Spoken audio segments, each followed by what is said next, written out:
Today,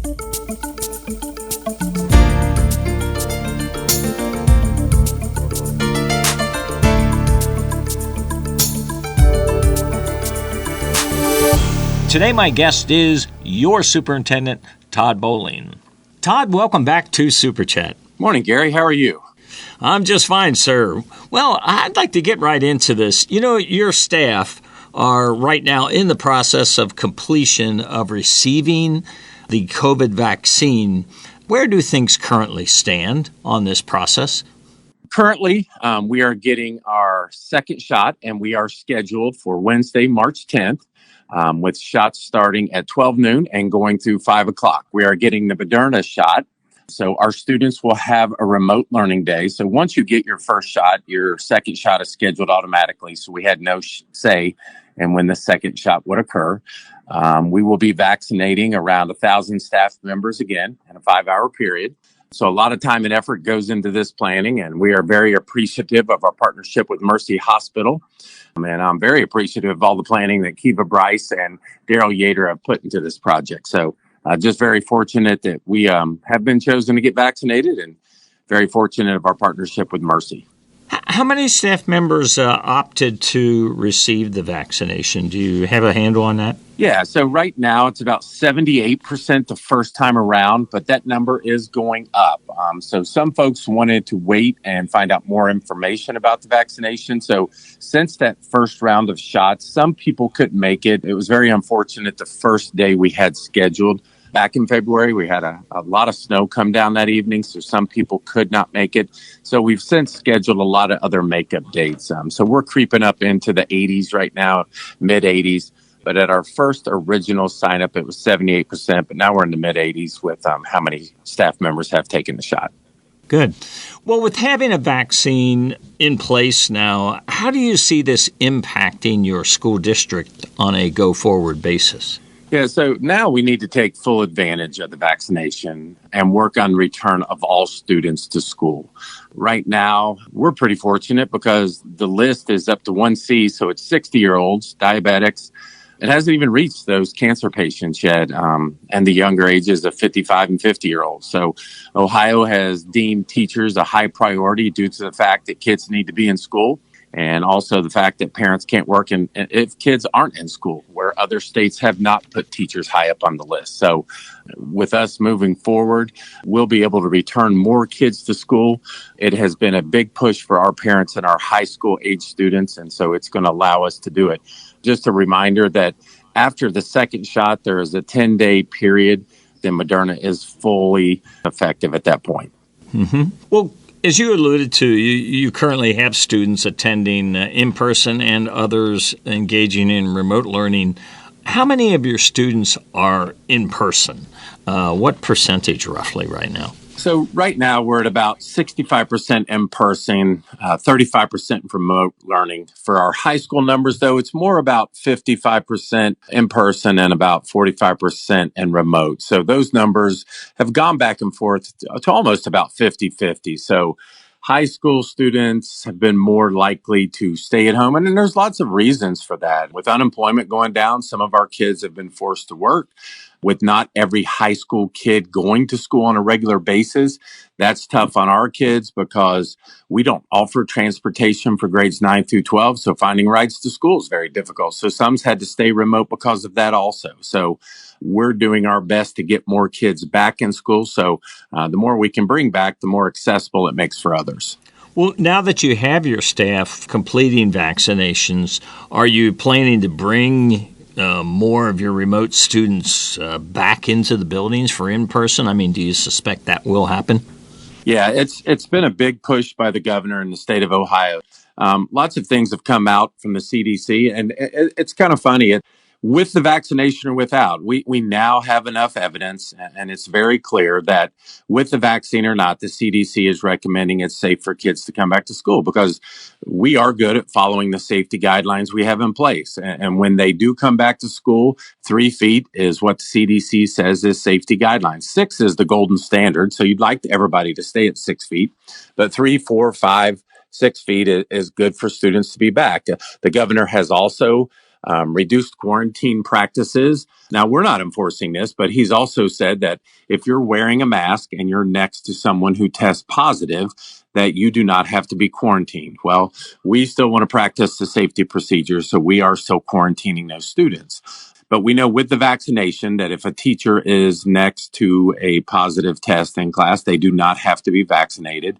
The Board of Education for the state of Ohio has sent letters out to every Board of Education in Ohio and requested that all students get back in school. So, with the vaccination, it's changed things for us. We do want our kids back in school. It is very difficult to sit at home and know what they're going through. So now that we have the vaccination, we were determined to be essential employees. We can't just get the vaccination and stay the way things are. We need to bring our kids back in school. So right now we're looking at the possibility of a return of 668 elementary students and about 130 high school students. So we are going to be able to change our percentages who are participating in both. So we're looking forward to their return approximately around March 22nd. Well, that's good. Things are moving in the right direction. You implemented a survey within your district. What were the survey results? What did you learn from that?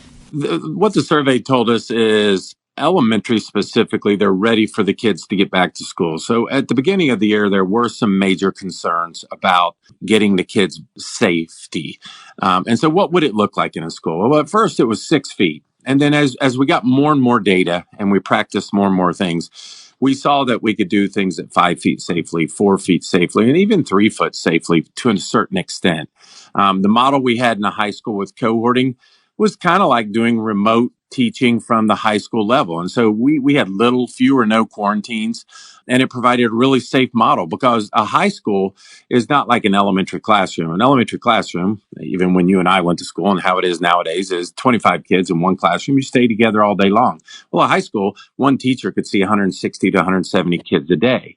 So we saw through tracking data through other high schools, and they reported this to the governor, that even with them changing classes in other schools, that with the vaccine, it's the safest it's ever been for them to start changing classes. So we have made the decision that we are now going to be able to change bells in our high school. We have the vaccine. Our teachers can be in a proximity of someone who tests positive, not have to be quarantined anymore because they have the vaccination. So, and we've heard from our parents at the high school level from the get-go. They want our kids back in school at the high school level. It's very difficult once you get to these high levels, math and science and so on and so forth, for the parents to help. And kids need that reminder to do work. And some of the issues that pop up is maybe some of our A or B students are now B and C students. And teachers' relevance and importance to kids goes beyond just a face-to-face instruction. It goes to, let's go. You can do better in this. It's encouragement. It's teaching kids to advocate for themselves.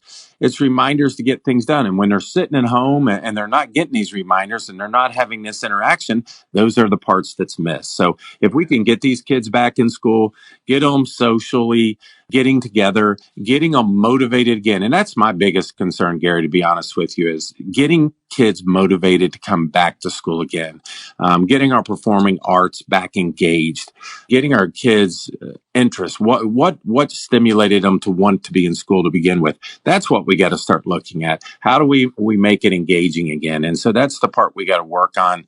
The survey told us strongly that parents wanted them back in school. Now we got to motivate our kids to get back in school. And we got to make it so we can make up the learning that needed to be there. But it's not make up learning for everybody. Some of our kids have really done well on remote learning. So it'll be enriching those who have done well and getting them ready for the future. So a lot of things we got to look at and a lot of things we can learn in the last quarter of the school year. So March 22nd, we can hit the ground running, see what things need to be in place for next year and learn a lot from this last quarter. Yeah, very good. Things are moving. Todd, I just wanted to step back and ask you this one final question. I was wanting to know if you had any special comments or thoughts related to safety that you would like to offer the parents, staff, and other stakeholders within the district. What would you say to them? Well, yeah. So you think about the folks who have been in person since day one. And so you imagine what's going through their mind. Oh, my. Here comes 668 elementary kids back to school. Well, believe me, we're not going to do anything unless we do it in a safe manner. And it's not like the class sizes are going to balloon and get larger and larger. Some classes won't even notice a kid coming into the class. High school wise, you're not going to notice much of a change at all, except that kids are just going to start changing classes. Elementaries, you might notice one extra per class. At tops, maybe two, not even that. We'll still keep our safety and our distances. It's been proven through time that 4 feet and 5 feet and 6 feet is very safe and doable. So I just want parents to know that we will continue to work on the protocols of mask wearing, washing our hands, keeping our distance, that our teachers need to know that we will continue to clean things properly, that we will continue to promote mask wearing by our students, and that teachers need to keep their bubble extended and be safe where they are. This will be different for our high school teachers, and we respect their concerns, we respect their fears, but they are in control of their bubble. Keeping kids at 6 feet apart, yes, you will see more kids than you used to in a normal day with the cohorting model, but they are still in control of how many people get within the 6 foot area. And as long as you do that, it's been proven over and over that it is safe. We'll have a lot of activities in the spring. We're trying to open things up here at Northwest, do some award celebrations. We're going to be allowed to have prom. We're going to be allowed to have graduation. And when we get back together in April, we'll start talking about those things because we'll have more guidance on what we can do and where we can do. But we're going to do all of that safely and with our kids' safety and our staff safety in mind and our community safety in mind. So we're really looking forward to how things are starting to open up. Yeah. Well, I must say, school operations and school life now are beginning to normalize and come back. This sounds all very encouraging, Todd. This has been good, very informative conversation. And I'd like to thank you for sharing all this information today here on SuperChat. Always look forward to it and a great way to communicate with our stakeholders. So appreciate it.